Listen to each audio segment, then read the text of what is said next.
EPS 95 पेंशनधारकों की न्यूनतम पेंशन 1,000 रुपये से बढ़ाकर 7,500 रुपये कराने के लिए अब राहुल गांधी से मदद ली जा रही है। लोकसभा में पीएम मोदी और केंद्र सरकार को घेरने में राहुल गांधी इस समय एक्टिव नजर आ रहे हैं और काफी सुर्खियों में हैं। इसलिए पेंशनर्स अब खुलकर राहुल गांधी को पत्र लिखकर उनकी आवाज उठाने की मांग कर रहे हैं। पिछले 8 साल से पेंशनभोगी अपनी न्यूनतम पेंशन में वृद्धि को लेकर बीजेपी नेताओं को नाराज नहीं करना चाह रहे थे। यही वजह थी कि भाजपा सांसदों, मंत्रियों आदि से बार बार मुलाकात कर उनसे ईपीएफ पेंशन में वृद्धि करने की मांग की जा रही थी। लेकिन कोई परिणाम नहीं आने के कारण और पेंशनभोगियों ने अपनी रणनीति में बदलाव कर दिया है।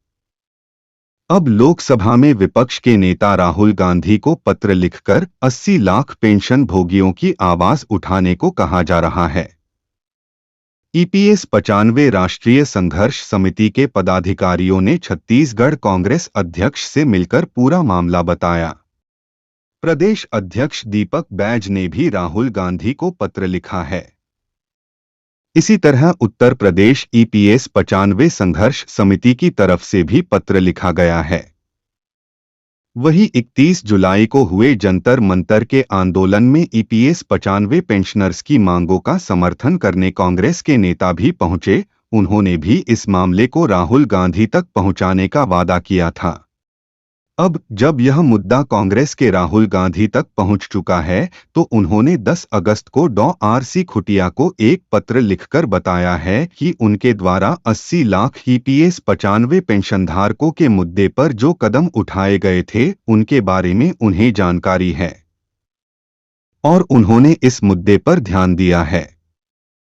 साथ ही उन्होंने डॉ खुटिया से कहा कि आपसे अपेक्षा है कि आप इस मजदूर विरोधी सरकार के खिलाफ ऐसे ही आवाज उठाते रहे।